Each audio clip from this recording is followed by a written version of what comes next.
Mic check. Ha ha ha ha. All right. Everything seems good here.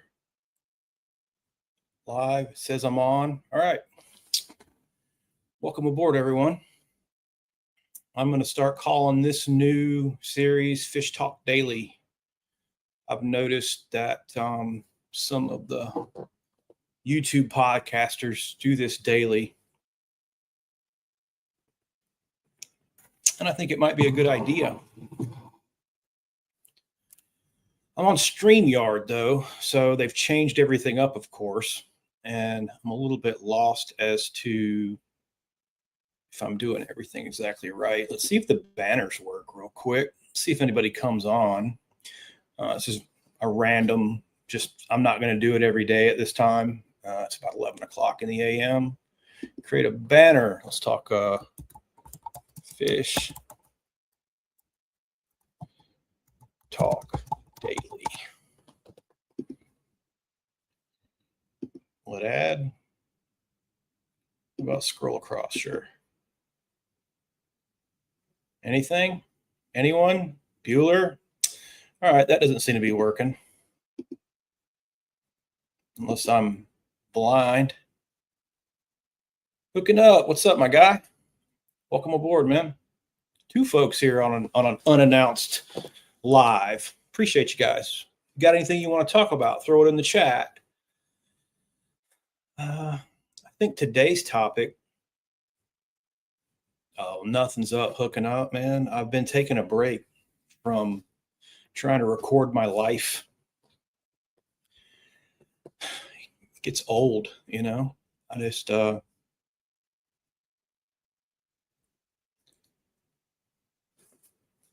doing live fishing. That's a good idea. I've tried it a few times, but I get problems out here in the national forest with connectivity. So it's much easier to have something consistent where I can hook up to the Wi-Fi and just sit in here, you know. But it's something to definitely consider, you know, when I'm out fishing, if I can get a signal. Yeah. But like I said, I watch a lot of YouTube, and I think it's important.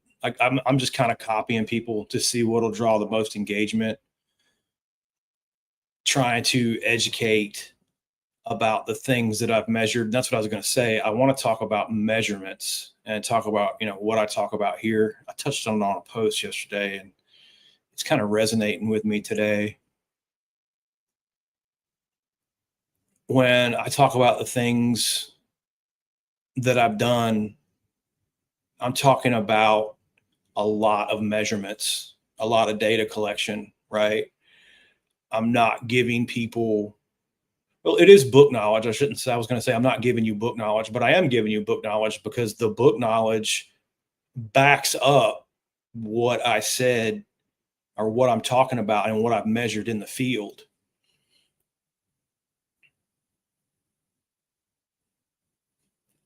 Are you clocking in? Appreciate you coming in, Jackson. It'll be on the live thing, you know, once it goes off. You don't have to watch them live. You can watch the reruns, you know.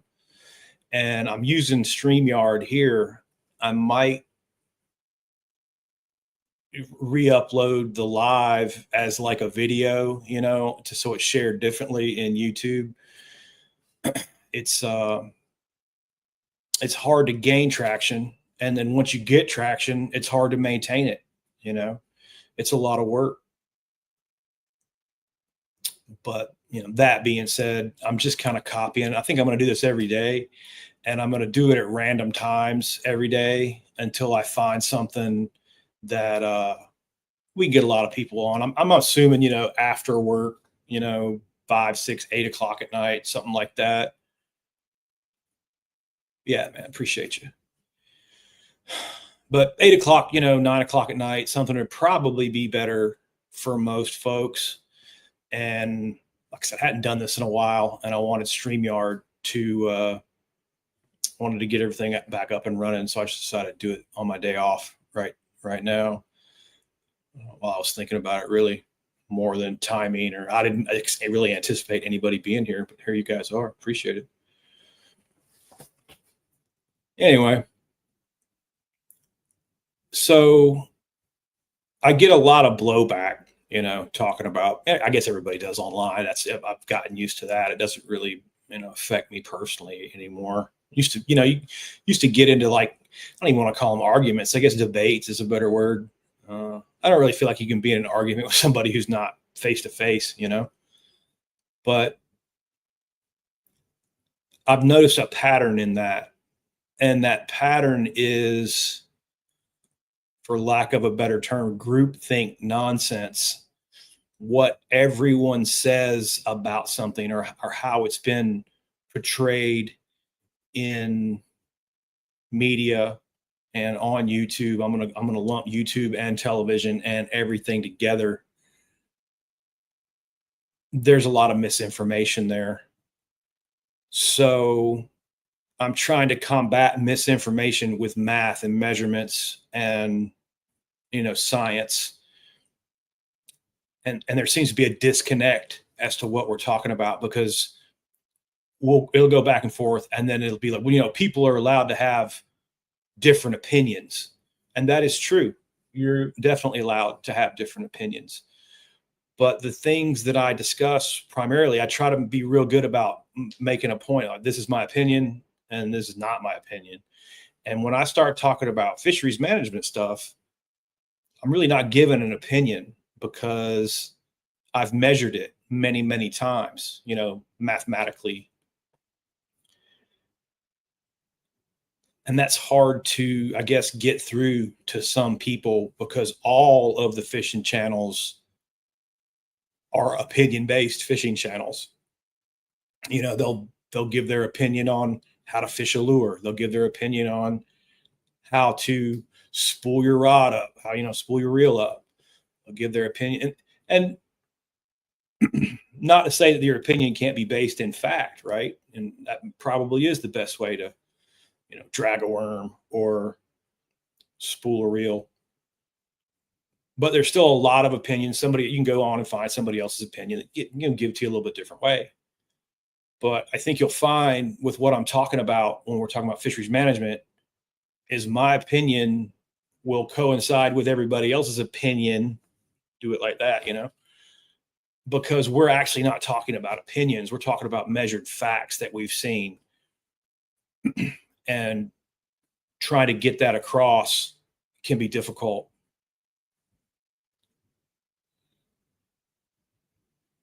That's right, Hookin. I mean, his comment here is, someone else's way might not be the best way for you. That's absolutely true. Like, if I talk about, hey, let's shout out Bellows. These guys send me baits, and I wanted to do that and forgot at the beginning. But the guys at G Crack and their Bellows stuff, this is the Bellows shad in the elastic, the new floating elastic. Check this out. And one of the complaints I see, and rightfully so, Bellows, nothing's cheap anymore, right? But the Bellows gill can be pricey, especially if you're breaking it. Anything can be pricey if you're breaking it. It's wrapped up good. So they have different plastics now, and you got to really pull it to bust it now. See that? I mean, I am pulling that thing as hard as I can pull it to get it to break. And the other ones aren't as sturdy. I made a post about it today. If you bust the head out on your Bellows, I'll use the back end of it as a trailer for anything, really. Jigs, bladed jigs, whatever. And it helps it not roll on the bladed jig, crawl it over and through wood and stuff like that. But they've improved the product. They've done different blends of plastics and improved that product a great deal. And I like the floating one. I like the floating one on Carolina rigs, and I also like the floating one as a trailer, because on your lighter baits, it'll change the rate of fall. And I do a lot of verticals drops. I'll fish that high in the water column and then stall it and let it fall to a spot vertically. It's a trick I learned in a bass club years ago, fishing around bridge pilings. Sometimes like we would go to like a slightly weighted trick worm, which would be on like a shaky head type pattern, I guess is the best way to describe it. We would take a Texas rig and just pin like a 32nd or a 16th of an ounce, some small, and peg it with a toothpick. Because back then when I was in a club, there wasn't any of all the options for all the tackle. So we kind of manufactured our own shaky heads. But that 32nd of an ounce, and then combined with a floating bait, changes the rate of fall a great deal. And as we all know, in bass fishing, it's a little bit different presentation can make all the difference. And that's what I like about the bellows gills and the G crack baits is you just don't see them. They're a new company. They're not widely available. Not everybody's fishing with them. And it's been a good company to deal with. They're a great group of guys, good sense of humor. I'm paid in baits. I'm not paid to promote them. Like they're not sponsoring the video or anything, but they have certainly sent me enough of their baits to promote them as much as possible. It's a good bait. Yeah, man, that's exactly how we did it back in the day. So I should have done the G crack promotion right up front. This will get smoother as I go along. Get back into the flow. Yeah, man, keep that. I love the 5.8s, man. And I'm not doing big numbers. And I keep telling everybody that. I have never had a day on the 5.8. If I'm going to go for a numbers day, I'm going to scale that back to like the 3 or even like the 2.8, go down to a little bit smaller size, and I'll put up big numbers on the smaller baits. But that big bait, it really seems to trigger a bigger bite, You can go back and look at my highlights I've got like almost an 8-pounder. The first time I bought the Bellows Gill 5.8, I took it out and caught an almost 8-pound bass in like 20 minutes. And that really kind of hooked me, for lack of a better term. Hey, Five Folks, welcome aboard, everyone. Thanks for joining up on my unannounced Fish Talk Daily. If you got any questions about fish biology, pond management, anything like that, that's kind of where I want to go. I got sidetracked into talking about my friends at G-Crack right now. But it's just a great group of guys. And then they have the Crack House. If you guys are interested, it's like a club that you can join. I think it's like $100 a year, and you get promotions and free. I don't know if it's in there giving anything free in there, but you get like heads ups on what's coming down the line, and you get to talk to those guys directly. It's kind of cool. I enjoy going in there and reading, talking to the Crack House folks as well. I should, again, I was thinking I'd have a link, but I don't. Next time, tomorrow. It's a daily pod, right? So I'll try to do this once a day for a while and see if increased engagement will help combat the misinformation. Big Cincos, you pour yourself. Oh, good Lord. Yes, man. If you start making your own stuff, I could definitely see where you would save a ton. Absolutely. All the cost of everything is just been ridiculous. Anyway, back to the point, combating the misinformation. I'm thinking like a daily talk where guys know that they can come and drop a question in. Maybe that'll help. I'm copying, I'm copying what I'm seeing on YouTube and what other content creators are doing. So back to that point, when I'm talking about fisheries and pond management and small lake management, I'm talking about things that I've measured, and not just once or twice, many, many times. I started in 90. I got to UGA in 93 and took my first pond management course. And in Georgia, there's a lot of man-made ponds. So I kind of connected that. I was like, I could change this into a business, and I did. And I started making money managing ponds before I ever even left school. There wasn't a demand. There wasn't an internet. There wasn't a way that people could go search for any of this back then. But I've noticed that all of the same arguments that I had in the early to mid 90s about this are still just prevalent. And a big part of that is because what's popular isn't necessarily what's right. But the way all this works, what's popular is all that matters. So when misinformation is popular, and I'm just going to pick catch and release because it's an easy and it's low hanging fruit. If you go on to AI, go search it. Go show me where any scientist in the history of studying this stuff has ever said, throw back all the bass all the time. Right? Just go find it. Go find me somebody who said that. Now, you could certainly find some scientists that you can cherry pick a lake or two that says, hey, we should definitely catch and release here because of this factor and this factor and this factor. And we need to, that will help improve the fishery. So I'm not trying to say that catch and release is always wrong, but I'm definitely trying to say catch and release is not always right. Because after 30, however long 93 was ago, 35 years, 30 years ago, 30 something years ago, that mentality, that ideology clicked with the public, and professional fishing and trout fishing and a lot of fishing played off that popularity. Again, what's popular isn't necessarily right. And that's been reiterated over generations now, to where when I go to a pond and I see it stunted with bass,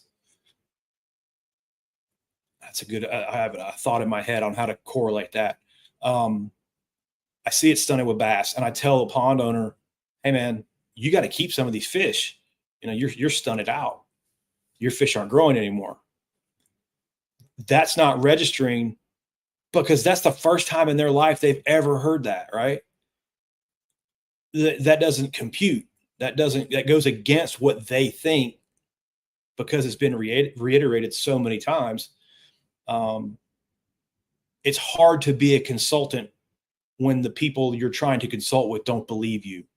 And that's a big part of what drives me, is not even so much for myself, but for the future scientists that are coming down the line, that are going into my field or going into small lake and pond management, to try to have something that they can reference to show these guys, look, all right, here's a pond, this guy grew these fish this fast at this rate, right?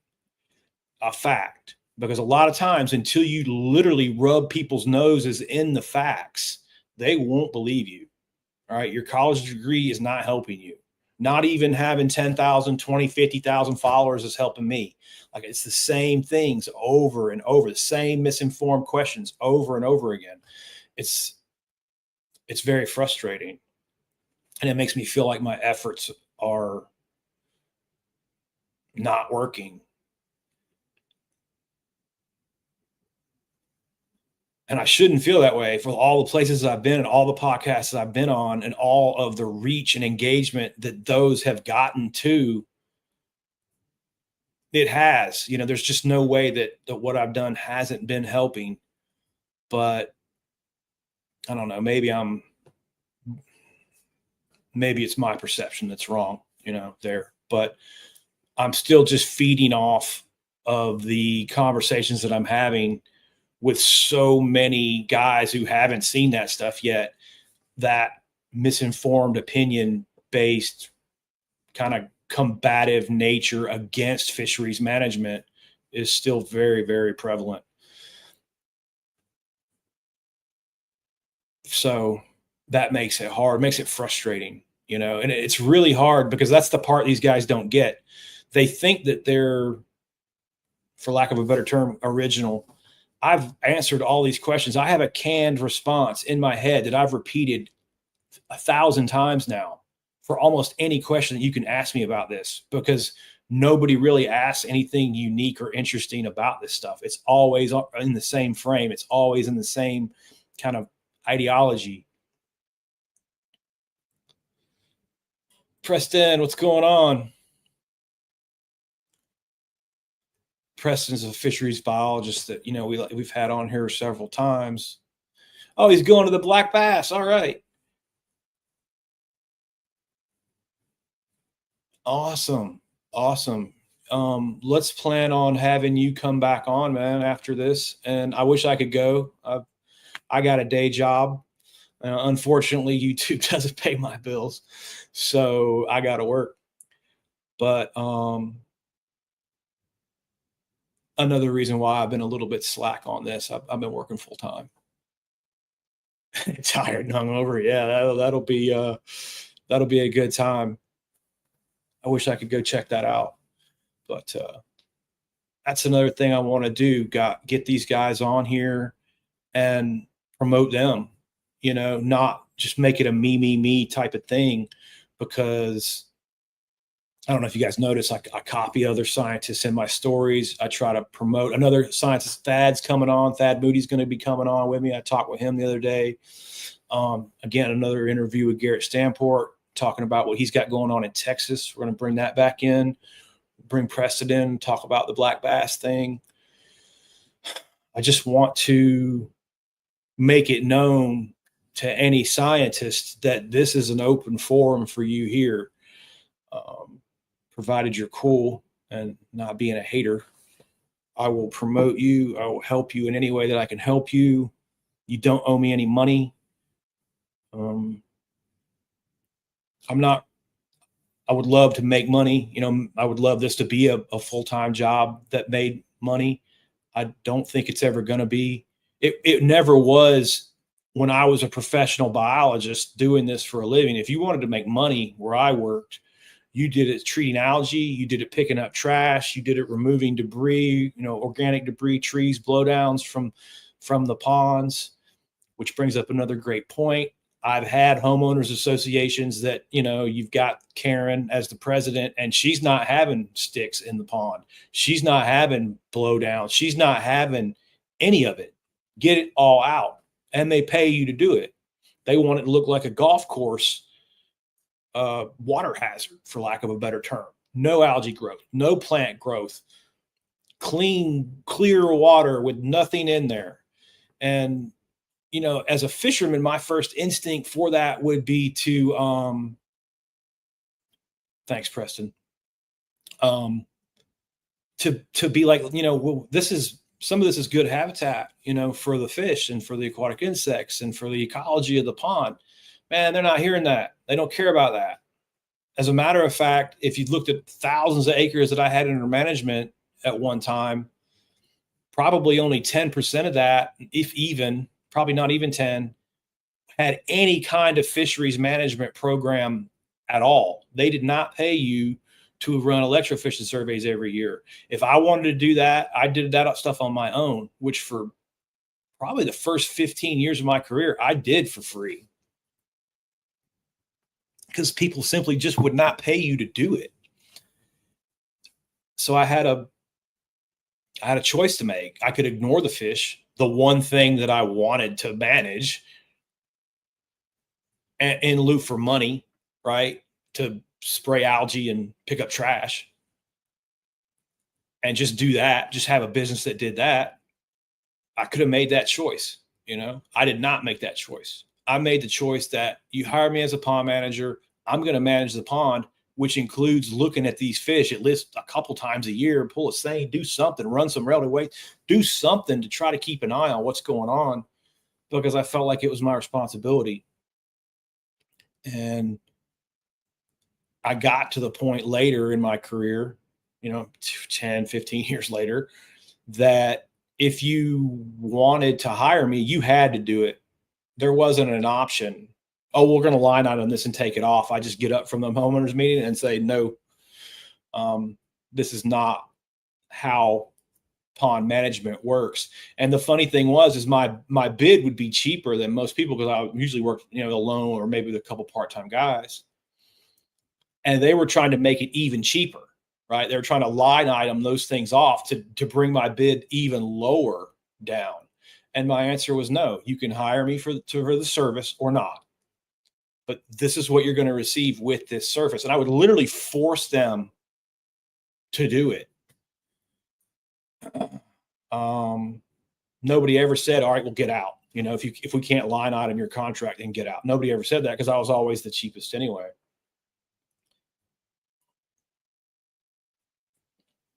So back to the golf course pond thing, I had a thought there. So a lot of my ponds, for lack of a better term, wasn't managed for fisheries. They didn't care about any of the habitat. They made me remove the habitat, right? So I started to learn from those ponds that even though I took all the stuff out, even though I'm kind of working against what would be ideal fisheries management for the pond, I could still grow decent fish. I still had healthy fish. As a matter of fact, I could manage it as such that the fish would be extremely healthy and in extremely good condition, even with everybody taking the habitat out of it, right? I was able to figure out it's usually harvest, honestly. And it brings us right back to that catch and release mentality, where when you're throwing everything back, that's not the healthiest thing for the complete fish population, right? And I think that's another important. I get a lot of guys I talk about relative weight a lot because it's an easy calculation that you can do in the field. And I'm talking about how relative weight impacts bass weights a lot on here. But one thing I need to try, it's hard to articulate how those weights, all the relative weight, the bluegill relative weights, the crappie relative weights, any other catfish relative weights. So when you see the bass weights down, you also saw the relative weights of everything else down. And you could rate the entire health of the fish population. Every fish in that population is poor, not just the bass. It's hard to articulate that, especially, I don't know, maybe I'm just not smart enough. Maybe I'm not doing it the right way. Maybe people aren't trying to hear me. I don't know. But that's where I'm kind of coming from. I'm trying to draw off years and years and years of experience and the general trends that those combinations of fish tend to produce. And of course, you'll get some guy who comes in, or many thousands of guys that come in and say, oh, I've seen this and I've seen that. Well, yeah, you can go and cherry pick certain things, but it still doesn't discredit the general trend that I've seen over 30 years, right? No, not every single place works exactly the same way on the same timeline because of many factors: weather, location, substrate. I mean, we could go on and on for a day about that. Oh, got a comment.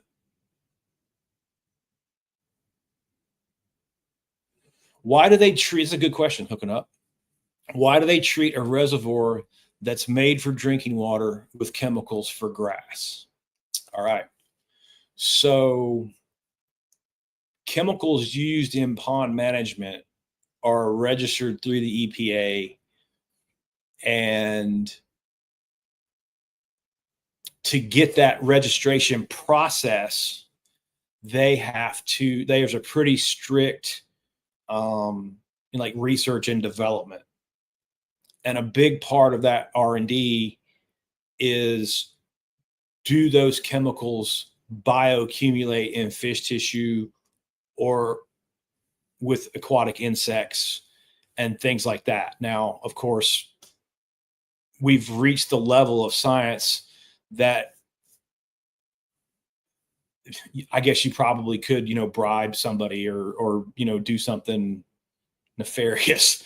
But that being said, most of the chemical companies don't want to spend that money on aquatics.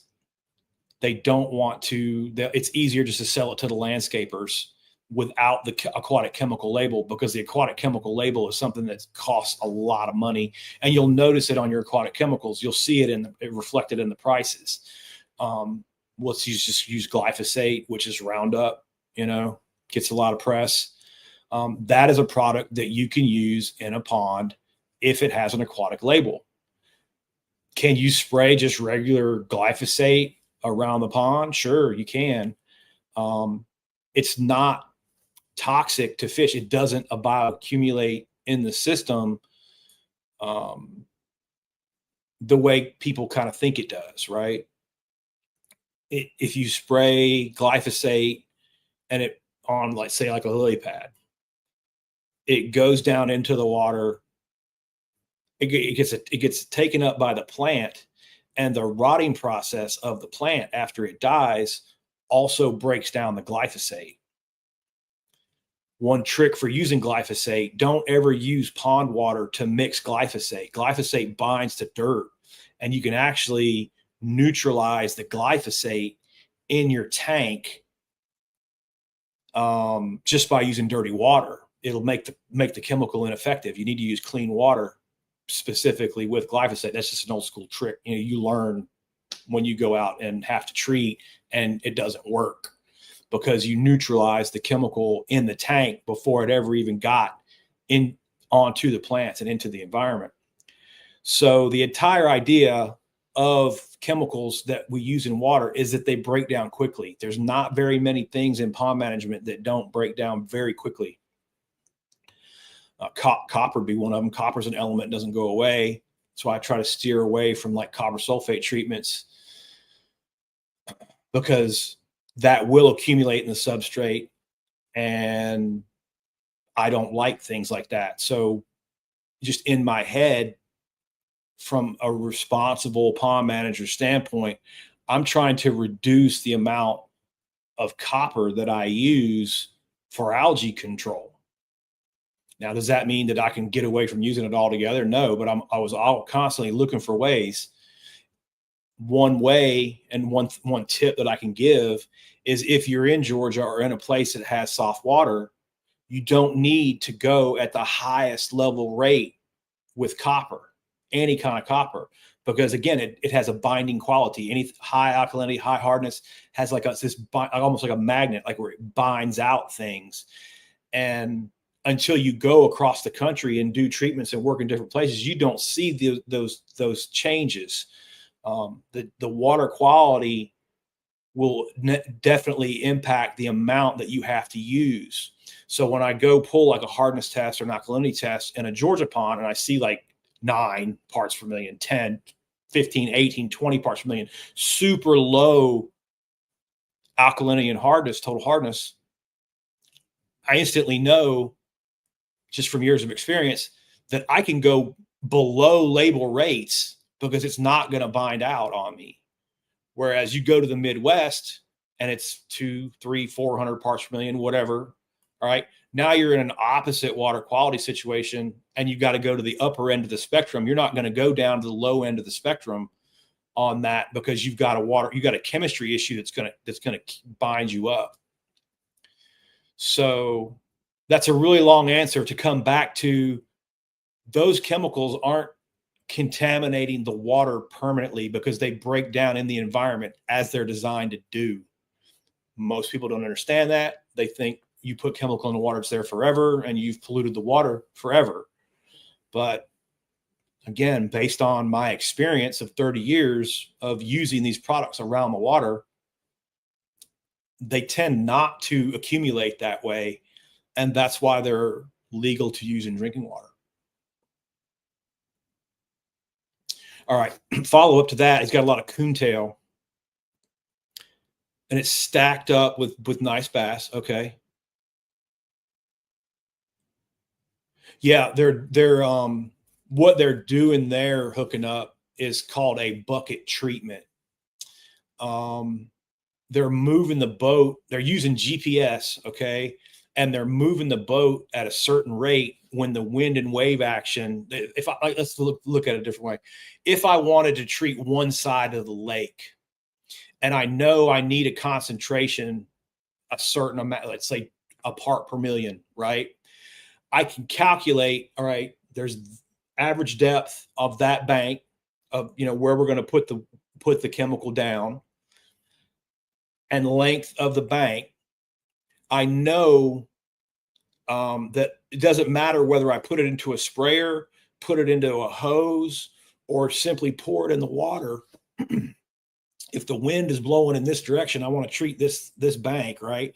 And the wind is blowing in this direction. I just have to move the boat at the right speed along that and allow that drift to drift into that treatment, right? And I've always used the term bucket treatment. If you're good and you know what you're doing, you can meter that out and you can put it along that bank and just let nature kind of blow that chemical into there for you, and not have to distribute that chemical with a sprayer per se. I learned over the years, just like what you're saying, people who don't know what I'm doing, or I got away from that. And what I did was, I ran just a hose out the back that went literally to like a garden nozzle that I could adjust, like a garden hose, a brass one, the kinds that you can turn. Um, and I would have my sprayer pumping just into the prop wash. And then I knew through speed, we learned that stuff in school, how much to put down. So that's another important part. Just because they're dumping a 50-gallon drum, or they're metering out of a 50-gallon drum, doesn't necessarily mean the entire 50-gallon drum went in. And all of these measurements are highly, highly calculated. They're not just dumping stuff in the environment. They shouldn't be anyway. I mean, I didn't. I guess they could, but usually when you see stuff like that, it's not exactly what you think it is.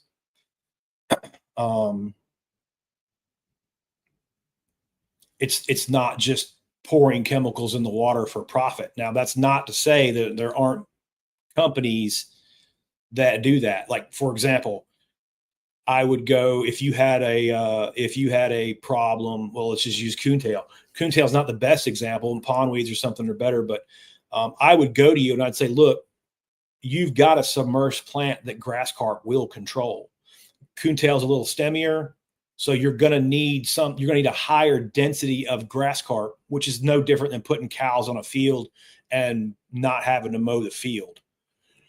The grass carp will feed down on the plants that are there, but they're going to go to the most highly preferred plants. Some plants they don't control at all, like algae, duckweeds, anything floating, they don't really do very well on, because they have subterminal mouth. They like to feed down. Excuse me.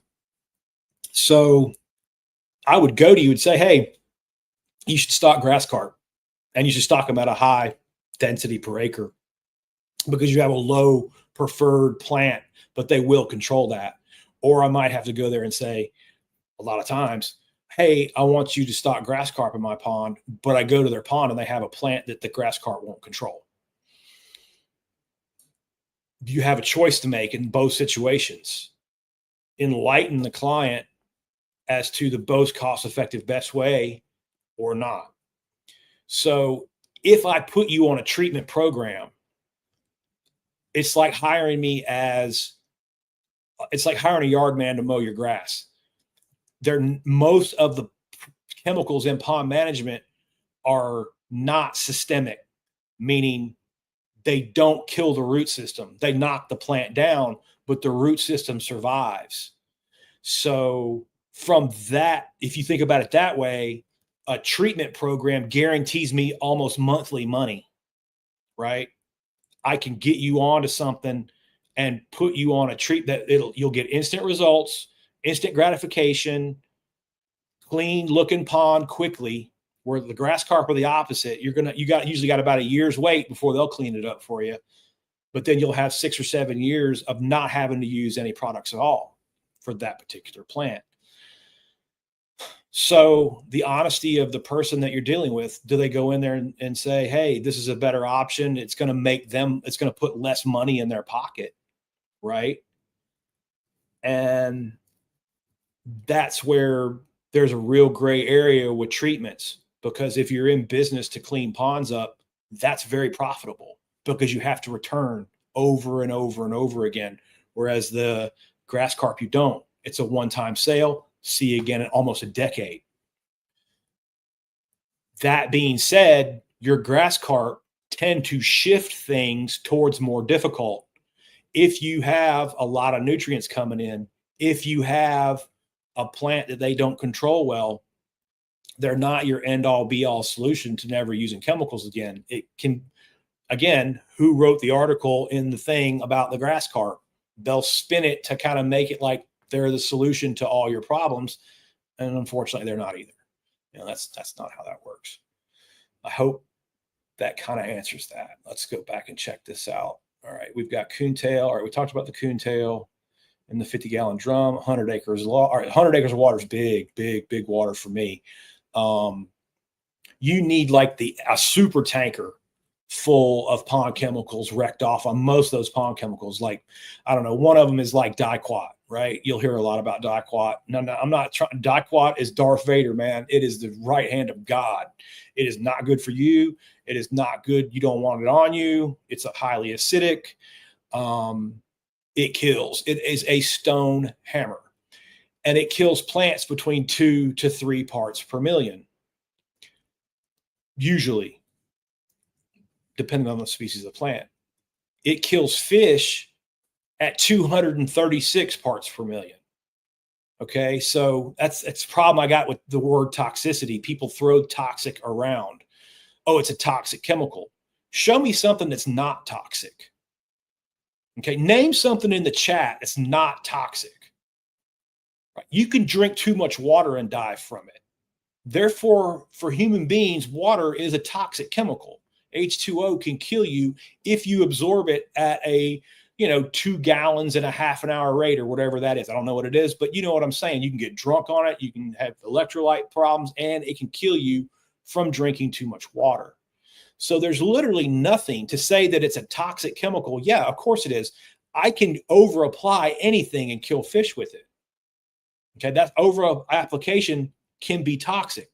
And that's a big part of why I do this, to help people who have no idea that diquat is 236 parts per million toxic to fish, but copper sulfate is 0.3 parts per million toxic to fish in soft Georgia water, right? And you're dealing with copper sulfate at like 99% copper or 50% copper or whatever I don't even remember, but it's a highly intense amount of seriously strong amount of copper in just a tiny little amount of bluestone. So you can get in trouble quick with copper sulfate.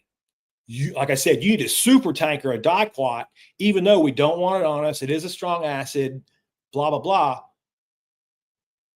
What you actually put in the water will never actually kill the fish from the chemical. It kills the plants at so much lower a dosage than it kills the fish. And again, in about 7-day period, you put it on the plant, you put it on responsibly, the plant absorbs that product, that plant then goes to the bottom and rots, and the diquat rots away in the plant with the rotting process as it's designed to do. So if you're responsible and know what you're doing, these treatments aren't nearly as toxic to the fish as people imply them to be. And if you notice, the people who talks about the toxicity of these plants don't give you any of these measurements. They run off the natural assumption that everything is toxic. They're using that term. Of course, everything's toxic. You're not telling me anything, right? What rate did you put it down at? Yeah, if you went in there with like I said, to get a 100-acre lake to 236 parts per million diquat is going to take me a calculator and a long time. It's going to take you about $6 billion in product. to try to do that. I'm not going out there with a couple of jugs and running that up to 236 and killing your fish. On the flip side of that, right now is a great example. If you're treating plants, if you weren't on your system, if you played the game of it'll be fine, it's a natural environment, it'll work itself out. Oh my God, it's August and my pond is covered in plants. And you didn't go down that treatment schedule, like I said, that monthly treatment schedule where we can stay in front of it. We can use a tiny amount. We don't let the plants overwhelm us.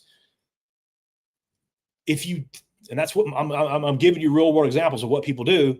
If you let that go and you let those plants overgrow and then you panic, go to the farm supply store, put the chemicals in there, kill a bunch of vegetation right now when the oxygen levels are at their lowest because it's so hot, then the oxygen depletion will kill your fish, but the chemicals will always get the blame for the fish kill. But it's actually the rotting process that consumes the bacteria at night. Consumes the oxygen at night because the fish, the bacteria that's rotting the plants that used to be producing oxygen that aren't anymore, all those things factor in to a fish kill due to oxygen, which was created by the chemical, but it's technically not a toxic chemical kill the way that it's implied. It's a result of poor pond management and really not knowing what you're doing with those chemicals and how they infect the whole ecosystem. Good luck with your flight, Preston. Thanks for coming on, man. Right. And see, that is, can I show that? Yes, that'll work. I forgot that'll work. Okay. Thanks, hooking up.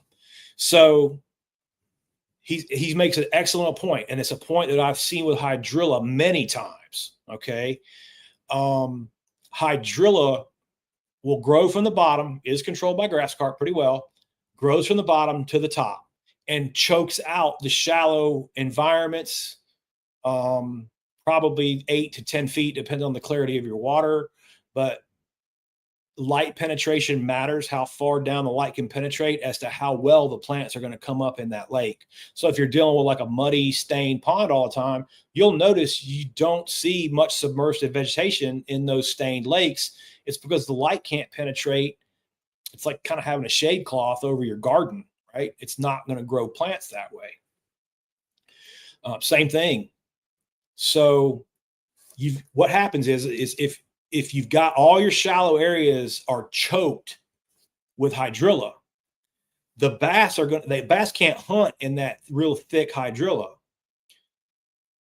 So they tend to stack up on the outside edge and ambush prey there and lose all the habitat in the shallow water habitat out to that 8 or 10 foot mark. And it creates that grass line that the guys can go down and fish. Since the bass are not using a significant portion of the shallow water of the lake, they can't hunt in there. It makes them extremely easy to catch. And fishermen get used to that, extremely easy to catch.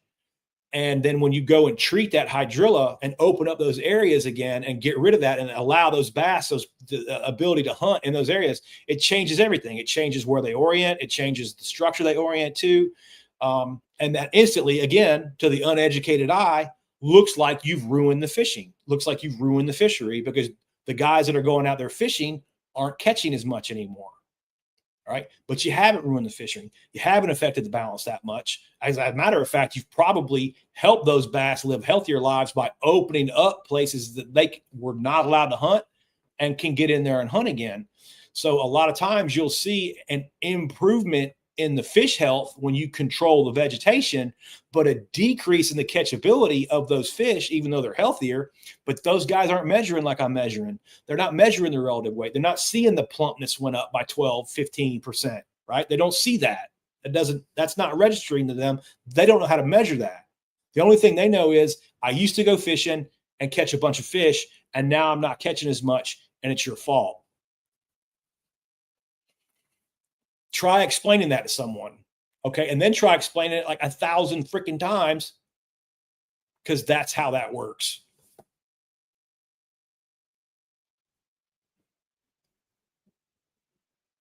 Yeah, right.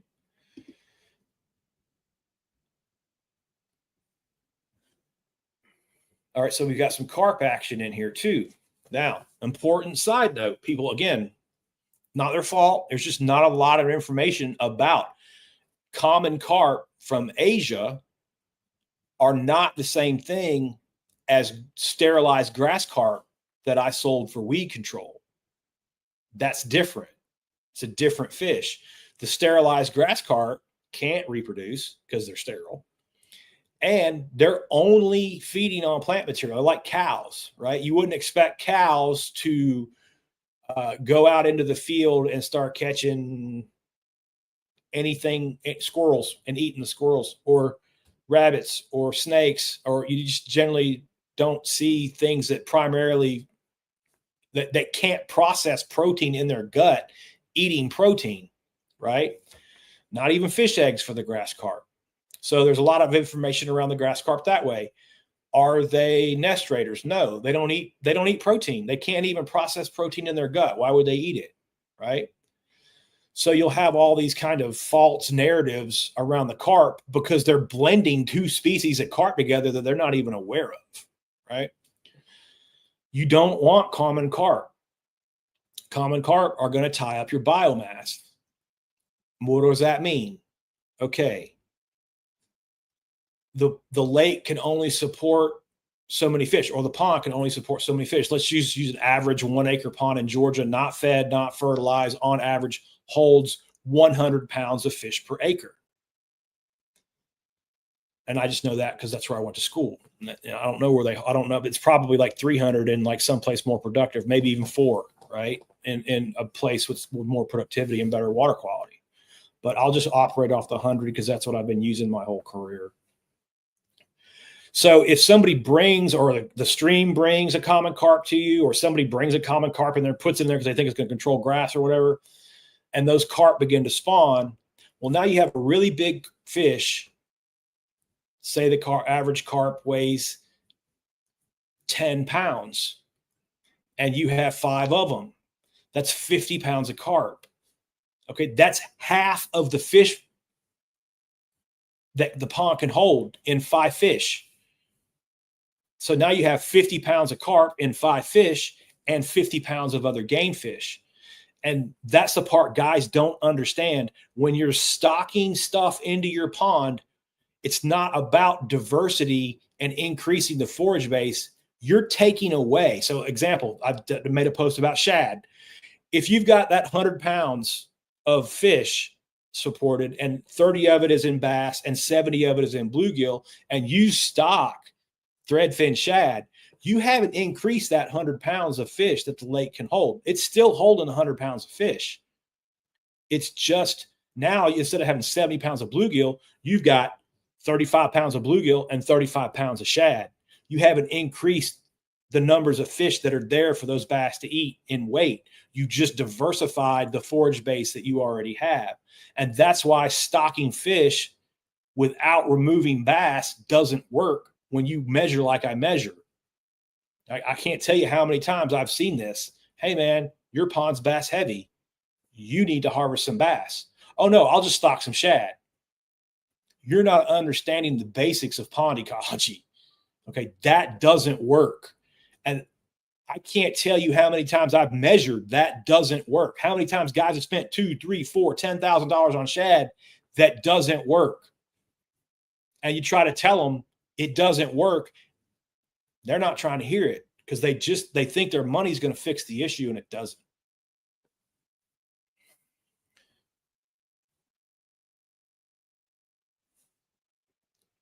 All right, hooking up. You got a question here. Wouldn't the state biologist take care of it because it's a reservoir? Okay, I'm assuming that we're talking about the carp. Once the carp are introduced, once you have trash fish introduced, there's nothing we can do. Our electrofishing boats can't harvest enough fish. We can't keep enough fish out. An electrofishing boat and nets and things like that are a way to sample a fish population, not correct a fish population. And not your fault. Common misconception that people get that, go there with that. That's why I keep preaching to everybody, do not put these fish in your lake, because once you do, the only way I'm getting them out is draining the whole thing and starting from scratch again. You're not going to keep fish. Let's put it this way. Can you keep enough bass to disrupt a bass population to where another fish can climb up and then eradicate the reproduction for your bass? Yes. Are you personally going to go with your fishing rod and keep all the bass out of the pond and then ruin it that way? No, that's never going to happen. And it's not going to happen for bass. Excuse me. It's not going to happen for carp. It's not going to happen for any fish that you put in there. And that goes back to when we are dealing in ponds or smaller lakes that can be drained. You'll see me tell people, drain it, get rid of everything. Start it with a fish population that is controllable, because what you've got is too many variables, too much diversity in too small a pond. Making the assumption that your pond should be stocked like a lake or even a river, bad mistake. A pond is not a lake or a river. It is managed completely differently. And people are thinking, they think they're making these judgments based on critical thinking skills. But the problem is, like, oh, it works at Rodman Reservoir. Rodman's right back there. There's a diversity of everything back there. Think about it this way. Down at Webster, where I went, they are growing Florida bass. They got tanks and tanks and runways and runways, and they're constantly growing these Florida fish for stocking in public water for public fishermen. Why are they doing that? Because they have a diverse ecological system that sometimes eats all the bass reproduction. And if you want those bass to survive and not be wiped out by blue tilapia, snakeheads, cichlids, and all those other things that are now here that used to not be here, they have to restock them. They have to help that reproduction, because just like I said, something has been put into the system that's crushing the bass reproduction to the point where there's no more bass fishing. So those guys have to replace the bass because nature's crushing it. It's what they do. And they go and monitor and measure all the places where the bass reproduction is and go, oh, had a problem over here this year. Better go stock some, better go help that bass fishery, because whatever, crappie, snakeheads, cichlids, tilapia, whatever, are negatively impacting that fishery, negatively impacting those bass to the point where they're not there anymore. And it's not the harvest of the bank fishermen that's creating that problem. It's the introduction of a non-native, or it doesn't even have to be non-native. It could be a native fish that's really hard on bass fry, like crappie. You can have years where your bass population gets wiped out. That is just a natural occurrence. And that's what those guys are doing. In the same way that I'm telling you, you know what, it would be way more cost effective and way easier for us to manage if we just dump this pond like a toilet and start it back with the fish that we need and can manage. Because right now we have a fish population that's unmanageable. It's going to be outside the scope of what's achievable for us physically. And it's going to cost you 10, 20, 100 times more money over the next 10 years in playing fish stocking games, trying to alleviate this problem, trying to keep this, spinning our wheels problem, when we could just drain it and start it all over and then be operating in a pond much like Sugar Hill, where, we've got control of it and we can manage it.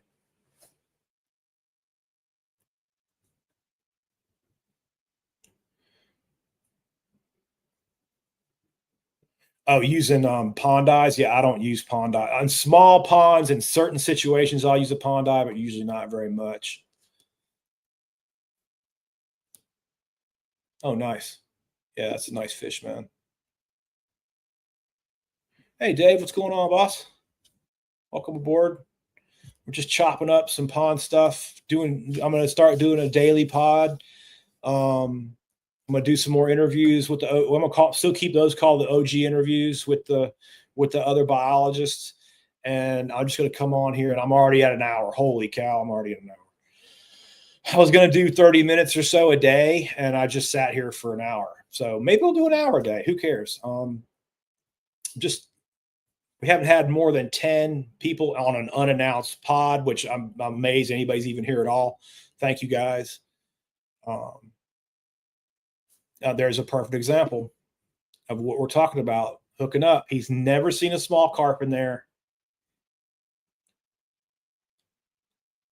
and you don't know the species.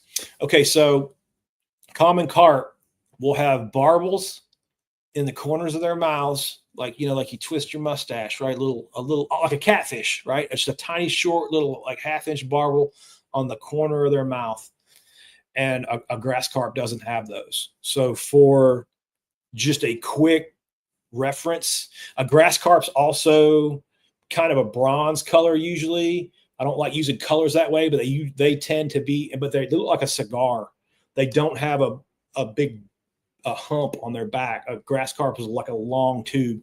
So if you see the carp with I'm using my hand and kind of bending it for anybody. We're not on radio here, so anybody can watch this. The back will look like that. That's not a grass carp. Even the slightest little kind of hump in the back, not a grass carp. Grass carp look like a swimming cigar.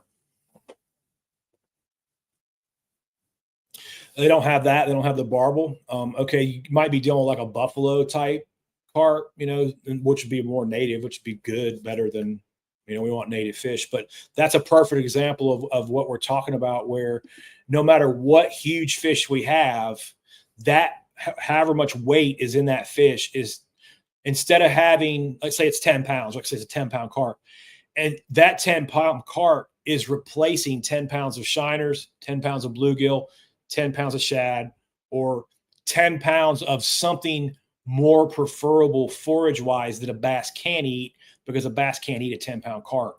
So it's taking away from forage, which in a way is just taking food right out of our bass's mouth. And the more, to use our 100 pounds of fish per acre frame, if we have 90 pounds of carp, we've only got 10 pounds of all the other fish, not just bass, all the other fish. And that's how biomass, that's how gizzard shad or carp or any fish that gets out of balance that a bass can't eat is going to negatively impact your lake and take away. It's literally taking the game fish and putting it away into something that nobody goes fishing for. They're on the 40 plus pound. Yeah. Right on. They look like tuna and they're dark gray. Okay. Probably like, sounds like buffalo, some kind of, I don't even know where you're at hooking up, what state you're in. And honestly, it doesn't even really matter what species you're dealing with. I'm out there shooting blue tilapia off the dock.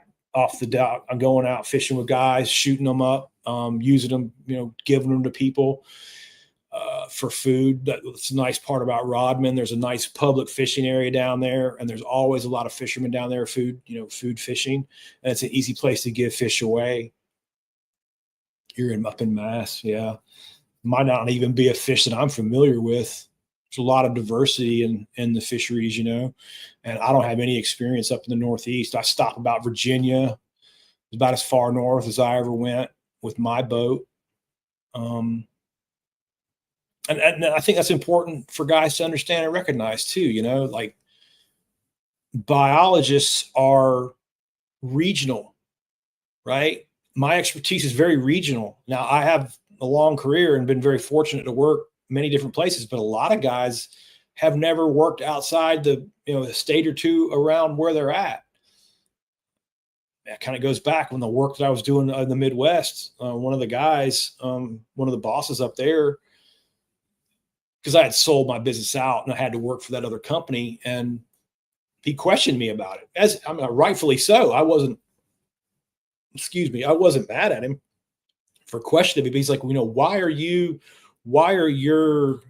actually, the way this went was, you are going to go to this pond and you are going to put this much product in that pond because that's how they did it in Illinois. And I said, that's a really bad idea.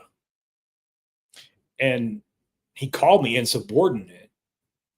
And I was like, well, that's probably true, actually, framed, in this context of this frame. But I just want to make you aware that if I go to that pond in Georgia and I treat with that much copper at that rate, we don't have the hardness and alkalinity to buffer the copper out, and we will kill every fish in the pond, and we will get sued, and we will be replacing all those fish. And there are lawyers that live on that lake, so you can guarantee a lawsuit if we go at that rate. I can promise you we're going to smoke everything in there. He didn't know that, right? And he changed his opinion. He was pissed about it. He was not happy with me at all. But, it's no different than coming on here. Very few people are happy with me on here either. And I just told him the damn truth. I didn't kill any fish that day, though.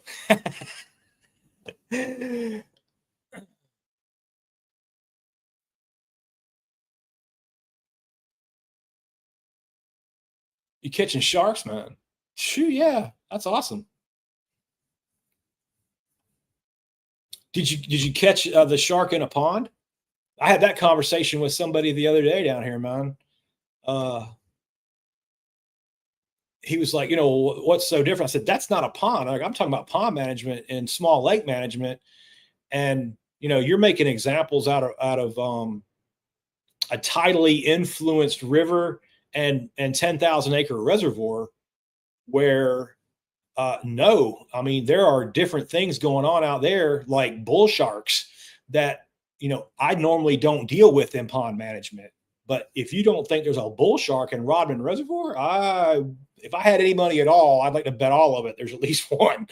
And when you've got things like that swimming around, you've got nature's kind of protection for overcrowding. The bass isn't the top end predator out there. They can get crushed out there. Whereas in a pond in Georgia, with no river or stream coming into it much, the bass will continue to be the top end predator and won't have enough natural predation like in the St. Johns River, where there are sharks and everything else on the planet, that will keep their numbers, from overcrowding the way it does in a pond. It's a completely different environment, completely different ecosystem. And I think I'm getting better at articulating those differences so people can kind of sort that out in their mind. Frank, what's up, my guy?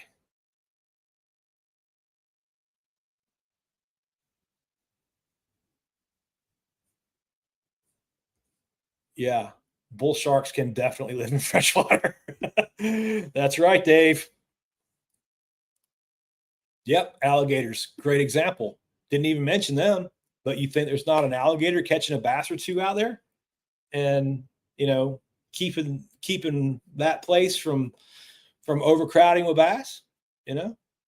Again, we have to understand where we're at and adjust our science accordingly.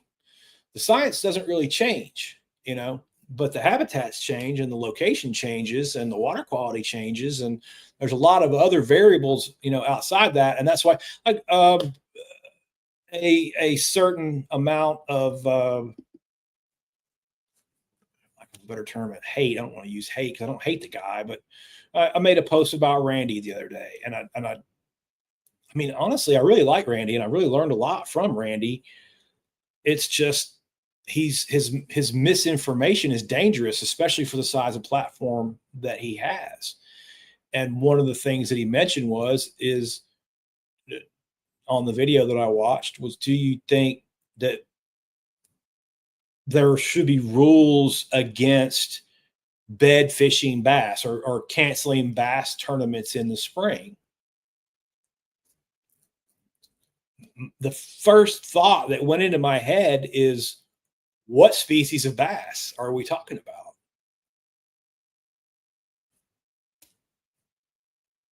Anybody going to touch on that it might be important that largemouth and smallmouth bass shouldn't be managed the same way? Are you referring to a smallmouth bass fishery? Or are you referring to a largemouth bass fishery? And then on top of that, where in the hell is it? And on top of that, are the biologists in that fishery saying that the fishing pressure is negatively contributing to the bass population, which is causing them to have to stock more fish from public taxes and things like that, right?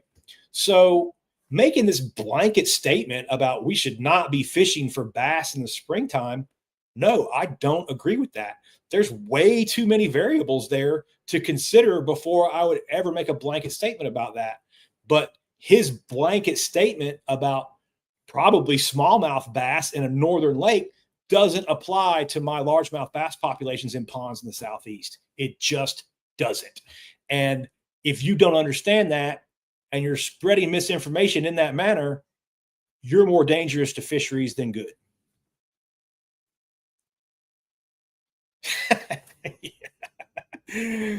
Yeah. Yeah, there we go. He's talking about canceling all bass tournaments. You know what? Honestly, and if I was Dave, that's if you're a bass tournament fisherman, you're having a panic attack about that, right? But for the last 30 years of trying to explain the most basic fish handling, the most basic, hey, you guys are unknowingly killing the fish with your tournaments and your tournament fish handling practices that are horrible that you're spreading all over social media. And even when a guy like me or anybody who has ever hauled a fish comes on and says, dude, that is not how we do that. You're not doing those fish any favors by handling that way. I'm met back with a tidal wave of negativity. I'm called PETA. I'm called Karen. I'm called all these things. And I'm the only one sitting here with a literal million miles traveled, stocking and managing fisheries, keeping fish alive is a big part of my job. And you don't want to listen to me because all your buddies in your group think over their chat are telling you something different and gassing up your head and you can't listen, right? So what I see out of the tournament fishermen, how they're doing this wrong. And the first thing is they don't listen. Because there's such a large group of them, they think the tribe is right and I am wrong because I'm only one guy and I've only got 9,000 followers and they got 90 million. So that must make them right. Randy has 200,000 followers, so he knows more about fisheries management than me because I only got 9,000. You see how that works in their minds? Not how that works at all. As a matter of fact, I've only got 9,000 followers because I won't act like Randy and I won't tell people what they want to hear. And I'll die on this hill of facts and measurement. And I guess that's what I'm going to have to do, but so be it, because I'm not going to compromise what I know that I've measured with math. 2 + 2 is always 4, right? In my world, anyway, you're not going to get it equal 3. You're not going to get it equal 5, no matter how many people believe you. That's where I'm going to fall. I'm going to die on this hill of what I measured. And again, I measured all the fish, not just the bass. I measured the health of the crappie, measured the health of the bluegill, measured the health of the catfish, measured the health of the bass. Took that all together, wrote a big report with all my years of experience, right? Only to have a guy with 200,000 followers come on and blow it all up because he's more popular than I am. And for some reason, and this is a popularity contest, no matter how much school and experience you have on the subject. So that's what I'm up against. And that's why we're going to be doing this every single day instead of just once a week, because it's the only way that I know how to combat misinformation. For lack of a better term, this is the warpath. And it's sad that it has to be that way because it doesn't have to be that way. Like, if I can just get those fishing guys to stay in their lane over there and not take the groupthink nonsense that they've perpetuated that's popular, that everybody wants to hear, to make them more money, make them more popular, and to actually go, hey, wait a minute, guys, let's actually use some critical thinking skills here, right? Let's listen to the guys who have measured this and let's try to learn more. And thank you guys for coming on and listening to me yak on about this stuff, because to me it's just really, really important. It's what drives me. And sometimes I get down, I kind of get depressed because I feel like I'm spinning my tires. I feel like, I'm not making any progress sometimes, but I think I'll just work through it. Instead of just giving up, let's just go daily for a while and see what happens. Keep trying a different way, a different frame it a different way, present it a different way. That's all I know how to do. I'm going to scroll back. I'm going to make sure that I didn't miss anybody's questions, and then I'm going to get off because we've already been in here an hour. And I'll be back tomorrow. Hey, throw a number up in the chat, the 7 or 8 of you that are in here. What time of day would be best for the 8 of you folks to do this? I just did it today because I was motivated and had a day off. It's not going to be at lunch, I expect. I think probably a time later in the afternoon or evening time. And then once I get the best time, then we'll just go with that every single day. And please encourage folks to come through. And that's it. Like I said, just throw a number in the chat if you've got this far. I really appreciate you, and I'll be back tomorrow. See you then. Oh, let's go tomorrow. What's tomorrow night? Let's go about 8 p.m. Let's call 8 p.m. for tomorrow. And I'll try to be on here at 8 on live, and we'll do it all again. Appreciate it.